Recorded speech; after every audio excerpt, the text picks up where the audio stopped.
한 달이 지났고 1월이 되고 있는데, 자, 새롭게 시작하는 공동체가 할 일이라는 주제로 오늘 같이 말씀을 나누고 싶습니다. 저는 요즘에 그 예언서 부분들을 이렇게 보고 있는데요. 크게 그 예언서는 구약 중에서도 이렇게 맨 뒷부분에 속하고 대예언서와 소예언서로 나눠져 있는데, 대예언서는 이사야, 또 예레미야, 그리고 그 이사야와 예레미야, 에스겔까지를 대예언서라고 합니다. 그래서 이사야와 예레미야, 그리고 에스겔의 그 부분에는 각각의 책들로 이렇게 연구가 되고 있고, 또 그 메시지도 그 시대마다 있는데, 그 뒤에 나오는 다니엘서는 또 묵시 예언서로 분류가 되기 때문에 다니엘서를 제외하고 호세아부터 맨 뒤에 있는 그 말라기까지가 12개의 책인데요. 유대인들은 이 책을 사실상 한 권으로 봅니다. 그래서 그 안에가 구조도 그렇고 왜 호세아부터 시작했는지, 왜 말라기가 끝인지 그런 그 흐름이 다 있거든요. 그래서 그 안에 다 이렇게 뭐 그냥 호세아는 호세아 뭐 이렇게 따로가 아니라 그 흐름이 존재하고, 왜 그렇게 그들은 그걸 한 권으로 보는지에 대해서 많은 그런 또 이야기들이 있고 여러 가지가 있습니다. 그래서 제가 아마 그 2월이 지나고 2월 말이나 그 중예배를 시작하게 될 때 좀 소예언서에 대해서 좀 같이 몇 주 동안 나눈 시간을 가지려고 하는데, 그것에 대해서 좀 관심을 갖고 여러 가지를 보다 보니까 이 귀환하는 공동체 이 뒤쪽의 부분, 소예언서 뒤쪽의 부분에 포로기로 끌려갔다가 다시 이렇게 돌아온 그 공동체가 굉장히 관심이 많이 갖고, 그들이 한번 실패를 경험한 다음에 다시 돌아와서 무엇을 했는지가 새롭게 시작한다는 의미에서, 뭐 우리가 그들과 똑같은 상황은 아니지만 그럼에도 불구하고 다시 무언가를 새롭게 시작하려고 하는 사람들에게는 그들의 그 포커스가, 그들의 경험이 좀 도움이 되지 않을까 싶어서 그 부분에 대한 관심을 좀 가지고 보고 있었습니다. 우리가 한 달이 좀 지나고 이제 우리나라에 너무 좋은 것은 새해가 2번이라는 것인 것처럼 우리가 새롭게 시작하려는 마음이 지금 좀 필요하지 않은가 싶은 생각이 들었습니다. 그래서 새롭게 시작하려는 여러분들의 마음, 그리고 그룹, 그분들이 이 에스라서를 6장 29절 22절을 보면서 오늘 도대체 우리가 무엇을 더 포커스하면 좋을지 한번 생각해 봤으면 좋겠습니다. 우리 같이 오늘의 본문인 에스라 6장 19절에서 22절을 같이 보도록 하겠습니다. 조금 길긴 하지만 중요한 오늘의 본문이기 때문에, 그리고 오늘의 본문은 이 구절 안에서 3가지 포인트가 있기 때문에 우리가 같이 좀 읽어보도록 하겠습니다. 포로 생활을 하다가 시작. 포로 생활을 하다가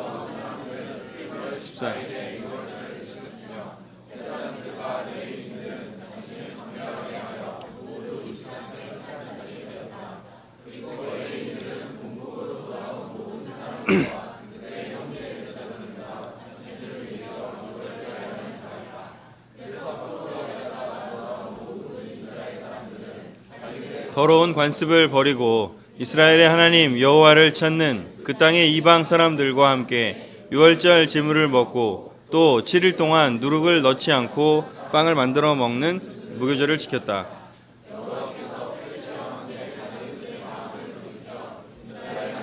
성전을 짓는 일에 그들을 돕도록 하셨으므로 그 땅에는 큰 즐거움이 있었다. 아멘. 에스라서 6장 19절 22절에 보면 그들이 포로기에서 놀랍게 페르시아의 키루스 왕제가 무슨 뜻인지는 모르겠지만 그의 원래 의도는 그거 정치적인 의도였겠지만 성경에 기록된 것은 하나님께서 그를 사용하셨다 이런 표현이 있는데, 그들이 포로 생활을 하다가 돌아왔습니다. 그래서 그들이 와서 한 일들이 여기에 보면 크게 3가지를 알 수가 있습니다. 그 3가지에 대해서 같이 나눠보고자 합니다. 첫 번째, 그들이 돌아온 것은 무엇인지 19절에서 20절을 보면 그들이 돌아온 사람들은 1월 14일에 유월절을 지켰다라고 되어 있습니다. 유월절을 사실은 포로기 때는 지킬 수가 당연히 없겠죠. 타국에 끌려간 거니까 내 나라가 아니기 때문에 지킬 수가 없었을 겁니다. 그리고 사실상 그 전에도 보면 이 유월절을 지킨다라는 것이 상징하는 의미가 무엇이냐면 바로 처음을 기억하는 것입니다. 자기들이 어떻게 하나님께 시작이 되었고 하나님 관계가 어떻게 시작되었고, 그리고 자기들이 그리고 어디에 있다가 어디에서 와서 이 나라를 형성했고 이 공동체를 형성했는지를 그들이 생각하게 하는 것이 원래 유월절의 목적이었죠. 하나님께서 유월절을 지키게 한. 그런데 사실은 그 전에도 보면 사사기부터 그 뒤에 긴 시간 동안에 그들이 유월절을 지키는 장면은 두 군데밖에 나오지 않습니다. 첫 번째가 뭐냐면 히스기야 때이고요. 두 번째 다윗 때 세 개군요. 다윗 때, 그다음에 히스기야 때, 그리고 요시야 왕 때. 이 세 번의 절기, 이 세 번의 기간에만 유월절을 지키는 장면이 나옵니다. 그리고 그 외의 시간대에는 유월절 지킨 이야기가 나오지 않습니다. 그 이야기는 뭐냐면 포로로 끌려간 그 이유 자체도 바로 이 유월절을 지키지 않은 그 부분에서 기인했음을 또 알 수 있게 해줍니다. 그렇다면 유월절을 지킨다는 것이 무엇인지가 굉장히 중요하고, 이들은 포로로 끌려갔으면 자기들의 그 역사를 벌써 다 잊어버리고 사실은 가기 전에도 이미 지키지 않고 있었던 시간이 오래되었는데 어떻게 다시 지킬 생각을 했을까?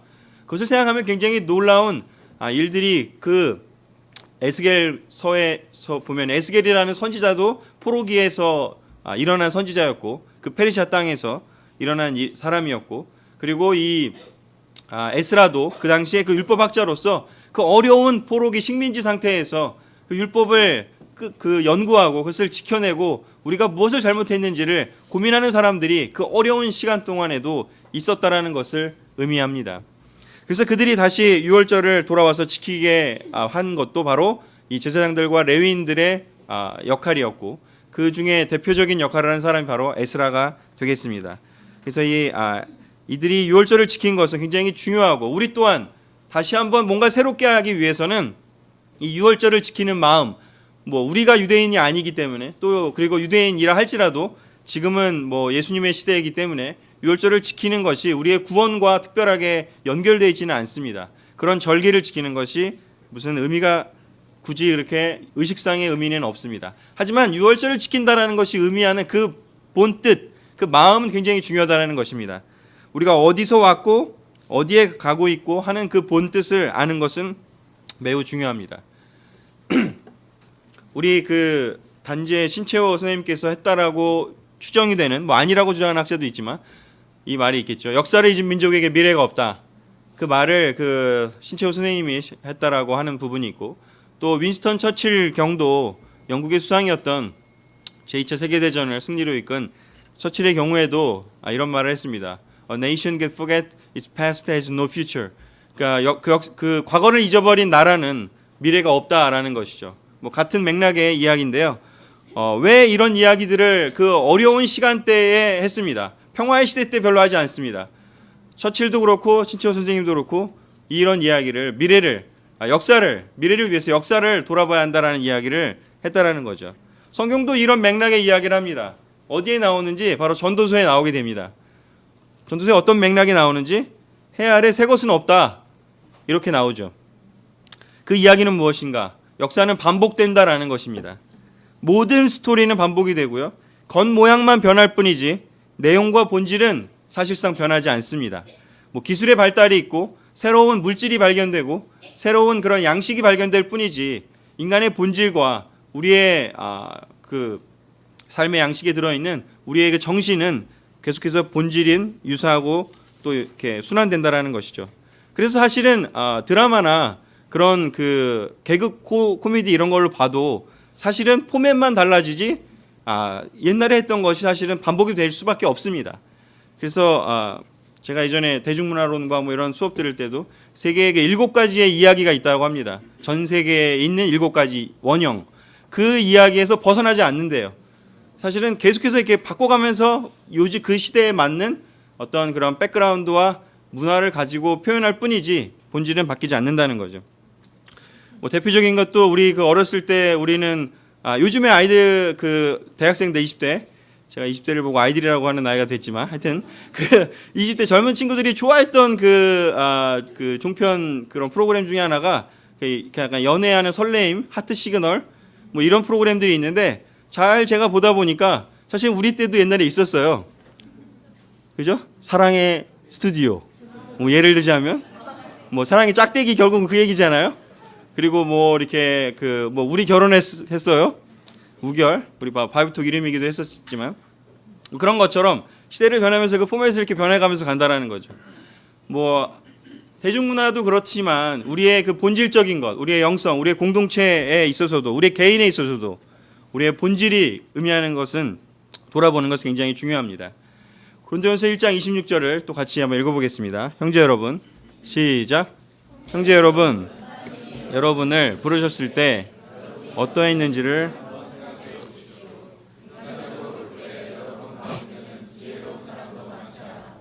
가문이 많지 않았으며 가문이 좋지 사람도 많지 않았습니다.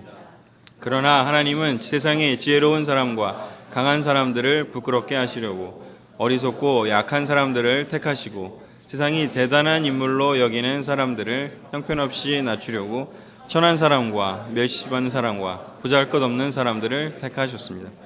아멘.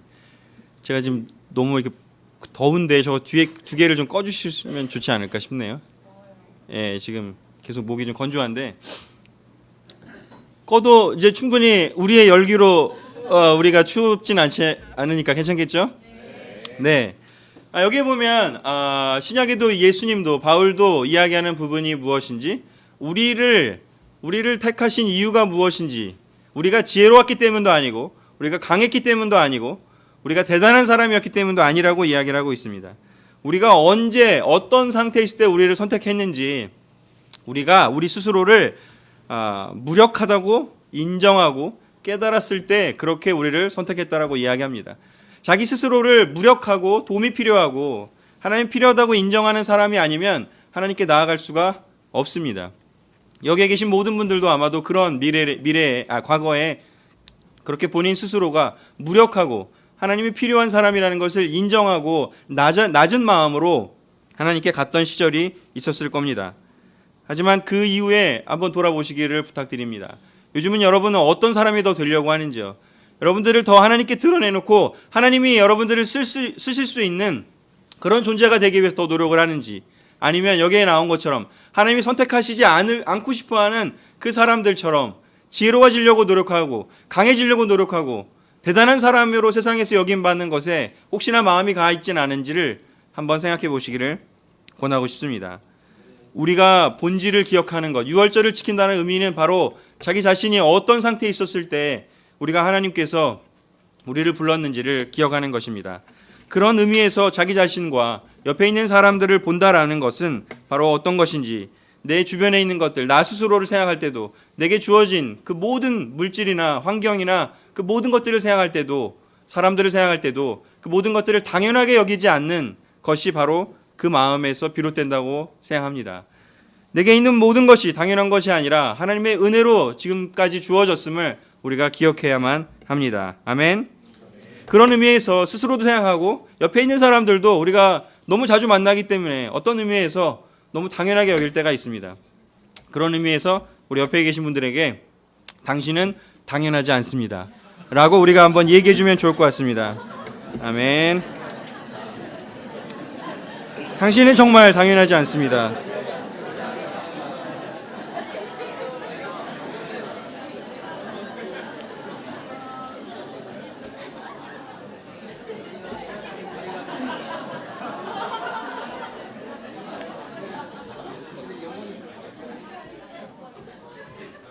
한 사람 한 사람이 정말 하나님의 은혜로 우리가 이 자리에 있음을 우리가 기억하는 것이 바로 이 6월절의 의미라는 것을 생각하시면서 우리 서로에 대한 마음도 새롭게 했으면 좋겠습니다.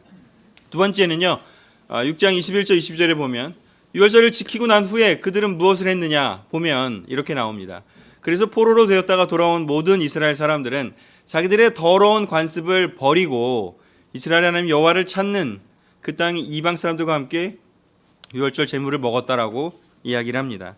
두 번째는 그들이 무엇을 했느냐, 새로운 공동체가 한 일은 무엇인지 처음을 기억했고 그 다음에 무엇을 했는지, 그들이 그 더러운 관습을 이 무엇이었는지를 처절하게 돌아보았습니다. 자기 자신을 판단을 하고 파악을 하고 자기의 더러운 관습, 성경에서 이야기하지 않는 그 더러운 관습을 버리기 위해서, 그리고 식민지에서 그 페르시아 영향을 받았고 그전에는 바빌론의 영향을 받고 그전에는 가나안에 있는 많은 더러운 관습들이 그들의 삶에 들어와서 그들의 삶을 하나님의 율법이, 하나님의 말씀이 가르치는 삶과 거리가 멀어지게 만드는 그런 일들을 겪었기 때문에 더러운 관습을 버리기 위해서 그들은 노력을 했습니다.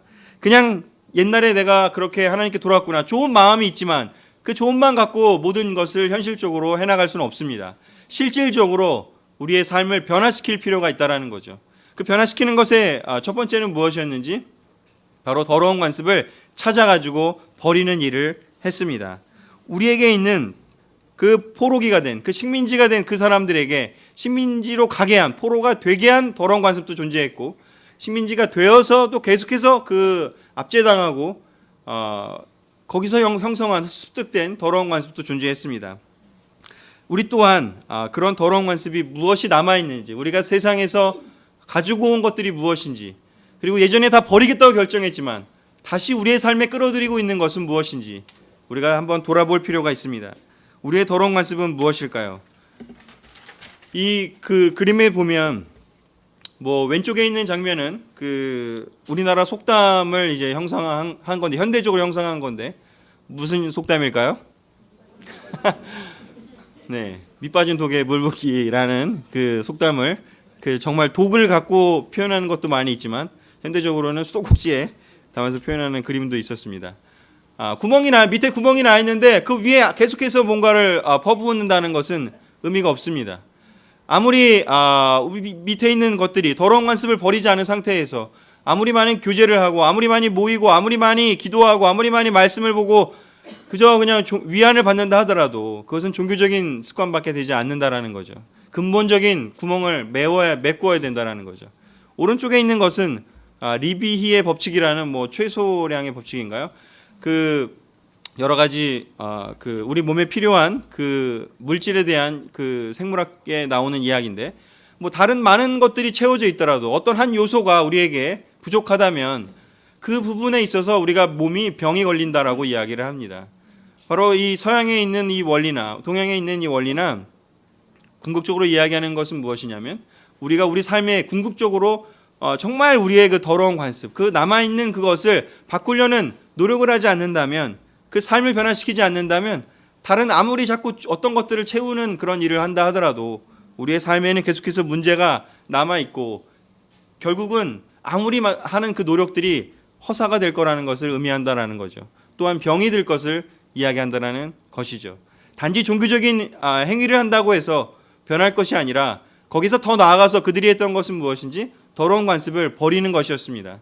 올해를 시작하면서 아마도 많은 결심을 하고 또 많은 변화해야겠다라는 결정을 하신 것들이 있을지 모르겠습니다. 있을 거라고 생각이 듭니다.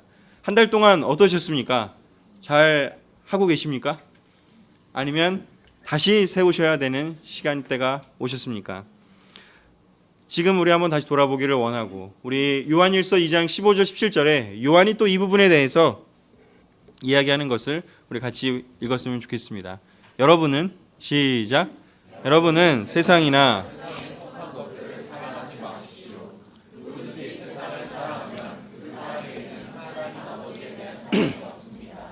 세상에 있는 모든 것, 곧 육신의 정욕과 눈의 욕심과 삶에 대한 자랑은 모두 아버지에게서 나온 것이 아니라 세상에서 나온 것입니다.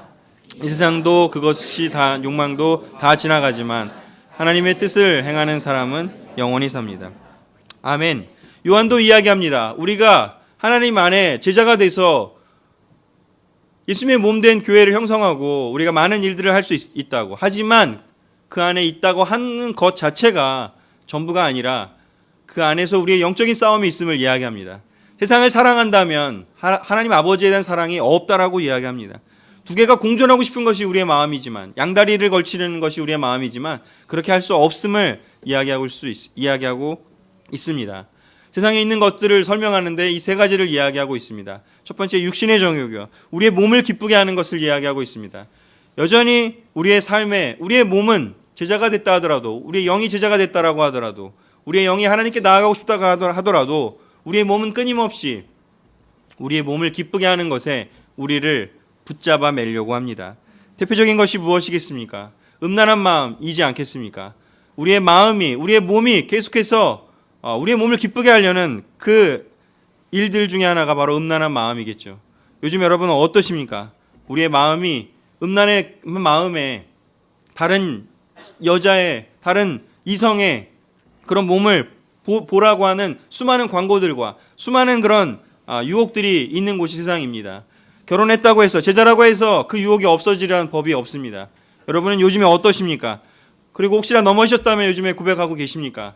우리의 육신이 우리를 끌어들이는 그 것들이 우리가 싸우는 대상인지, 아니면 이제는 나 혼자 알아서 해도 되지라고 하면서, 아까 저희 김종수 자매님 공식적인 자리니까요. 자, 우리 자매님이 이야기하신 것처럼 본인의, 저희 어머니인데, 본인의 그 마음에 힘든 것들이 있을 때, 고백하지 않았을 때 그 힘든 마음을 이야기를 했습니다. 그랬을 때, 오픈했을 때 너무나 좋았다고요. 우리의 육신의 정욕을 우리가 그 죄를 짓고 끌어안고 있다면 벗어 던져야 합니다. 우리가 다시 포로로 끌려가지 않기 위해서라도, 그리고 이 자리에서 새로운 공동체를 올바르게 형성하기 위해서라도 우리의 육신의 정욕을 우리가 싸워서 또 졌다면 다시 드러내고 그 싸움을 이겨내야만 합니다. 두 번째, 눈의 욕심은 무엇일까요? 우리 눈의 욕심 무엇일까? 보이는 것, 보여지는 것, 그것을 상징하겠죠. 보이는 것과 보여지는 것이요. 우리의 외모를 꾸미고, 우리의 겉에 드러나는 것을 꾸미고, 우리의 가진 것을 자꾸 꾸미고 싶겠죠. 세상은 또 그런 것을 이야기하겠죠. 그런 것을 못 가지면 무시당하는 것이 세상이니까요. 우리의 눈의 욕심이 어떻습니까? 여전히 하나님을 바라보고 하나님의 눈이 나를 어떻게 보는지가 더 중요한지, 아니면 사람들이 나를 어떻게 보는지가 우리의 마음을 사로잡고 있는지 한번 생각해 보십시오. 다른 사람이 나를 어떻게 볼까에 집중하면서 그저 자기를 포장하려고 하는 삶을 산다는 것은 너무나 피곤한 삶이 될 것입니다.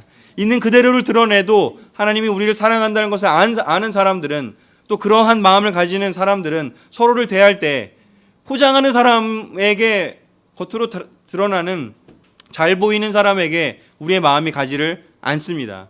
우리의 공동체 안에도 우리가 정말 진실이 서로 교통되고 소통되고 자기 자신을 드러낼 수 있는, 그럼에도 불구하고 안전하다는 것을 알고 그 관계를 맺어가는 삶을 살고 있는지, 아니면 여전히 바이블톡에서 오더하더라도 뭔가 좋은 얘기를 하고 내가 이렇게 잘하고 있고 내가 이렇게 뭔가 잘 보이기 위해서만 애쓰고 있는지 한번 돌아보시기를 권하고 싶습니다.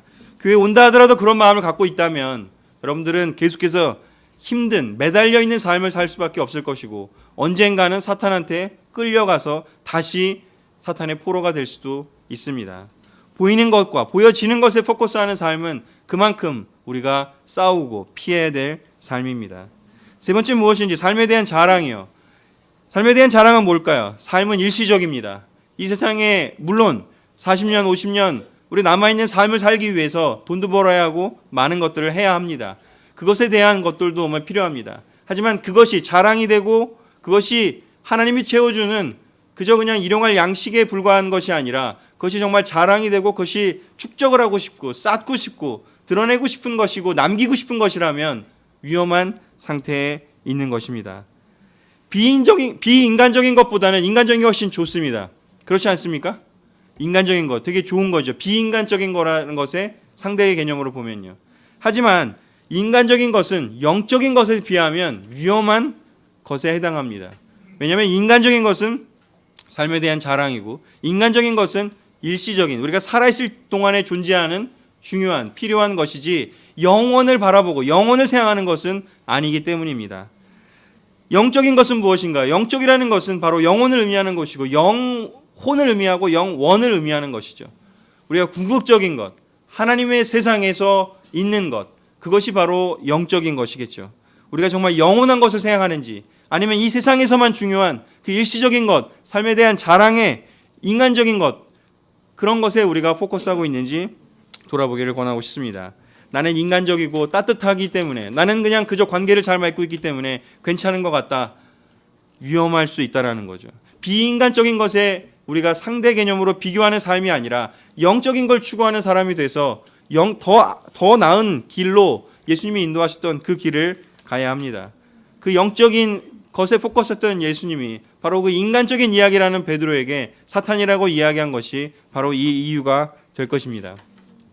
우리의 더러운 관습이 무엇인지 개개인의 삶이기 때문에 제가 다 알 수는 없고 이야기할 수는 없겠지만 그 각자의 그 더러운 관습이 무엇인지 여러분 생각하시고 하나님 앞에서 바꾸려는 노력을 하시기를 부탁드립니다. 세 번째요. 이들이 한 일은 무엇인지 여호와께서 페르시아 황제 다리우스의 마음을 돌이켜 이스라엘의 하나님 여호와의 성전을 짓는 일에 그들을 돕도록 하셨으므로 그 땅에는 큰 즐거움이 있었다라고 이야기를 합니다. 성전을 짓는 일 때문에 큰 즐거움이 있었다고 합니다. 진정한 즐거움이 어디에 있었는지, 이 돌아온 공동체가 진정한 즐거움을 어디서 찾았는지 성전을 짓는 일에서 찾았다라고 이야기를 합니다. 우리가 이 구절을 잘못 해석해서 잘못 이해해서 이 구약적 사고방식에 그냥 근거해서 자꾸 교회가 막 큰 건물을 짓고 막 중세시대처럼 그렇게 짓는 것을 의미하는 것은 아니라는 것은 모두가 다 아실 겁니다. 지금은 신약의 시대고 이런 큰 어떤 건물을 의미하는 것이 아님을 알 것입니다. 여기서 진정한 이야기는 무엇인가? 바로 영적인 삶을 세우라는 것입니다. 두 번째가 버리라는 것이었다면 계속 버리기만 하면 어떤 일이 벌어지는지 깨끗해질 수는 있겠죠. 하지만 예수님이 그 비유를 든 것처럼 우리가 버리고 귀신을 쫓아냈다 하더라도 채우지 않는다면 어떤 일이 벌어지는지 버리는 것에는 한계가 있기 때문에 나중에 그 쫓아낸 귀신이 7귀신을 더 데리고 들어올 수도 있다라는 말이 있는 것처럼 바로 이 성전을 짓는다는 것의 의미는 무엇일까? 우리가 영적인 것으로 더 채우라는 이야기이지 않을까 싶습니다. 영적인 것으로 채우는 것은 바로 무엇일까? 그것을 하지 못할 때 우리에게 위험한 일이 벌어진다는 것이죠. 바로 이 에스라의 이런 상황에서 큰 즐거움이 있었지만 이 즐거움이 있기 전과 그 후에는 또 어려움이 있었습니다. 그 어려움을 이야기하는 것이 바로 학개서입니다. 스가랴서입니다. 그래서 학개서에 나온 구절만 일단 보도록 하겠습니다. 우리 1장 4절에서 9절인데요. 작지만 보실 수 있는 분들은 같이 읽어줬으면 좋겠습니다. 내 성전은 시작. 내 성전은 황폐한 채로 있는데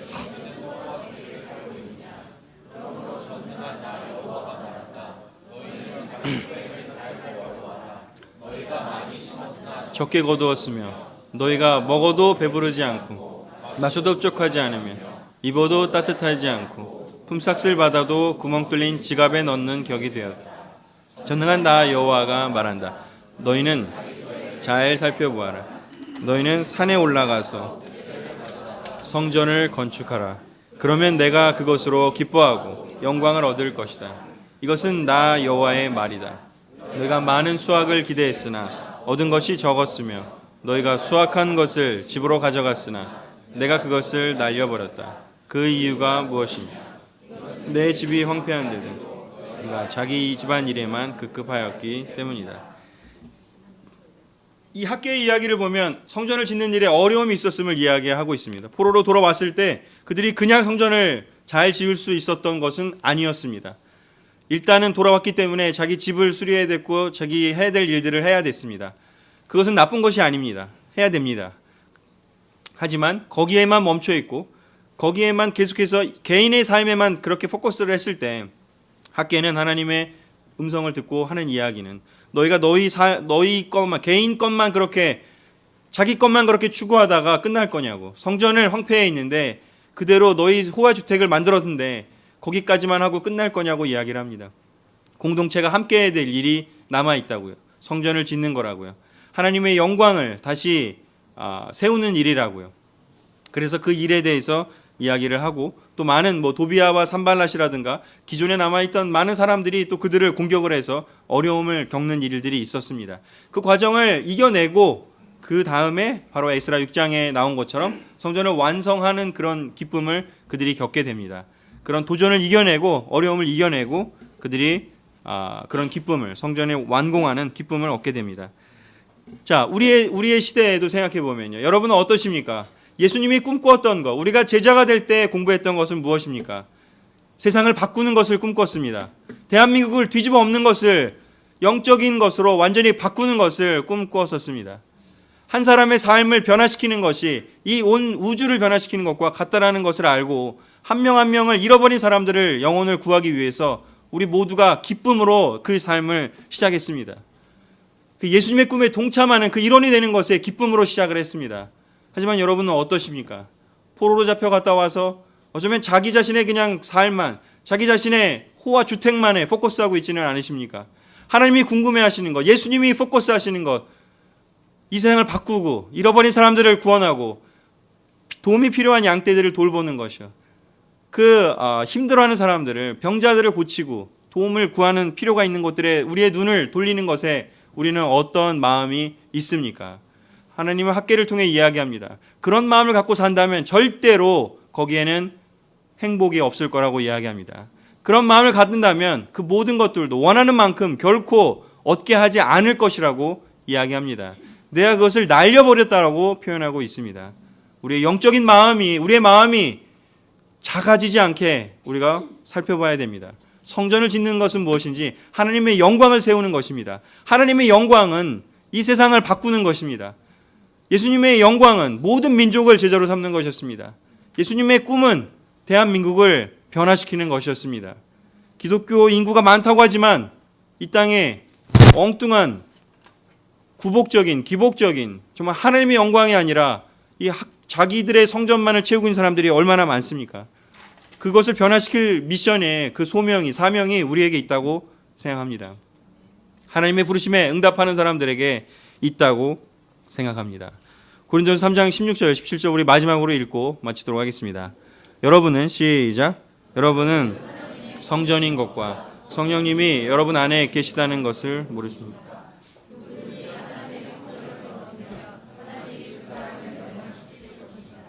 이것은 하나님의 성전이 거룩하며 여러분 자신도 그런 성전이기 때문입니다. 지금 이 시대의 성전은 무엇입니까? 성전을 세운다는 것은 무엇입니까? 우리 한 사람 한 사람의 마음을 영적으로 세우는 것입니다. 하나님의 영으로 채우는 것입니다. 하나님이 보는 것을 보고 하나님이 듣는 것을 들을 줄 아는 그 원하는 마음을 가지는 사람이 되어야 한다는 것입니다.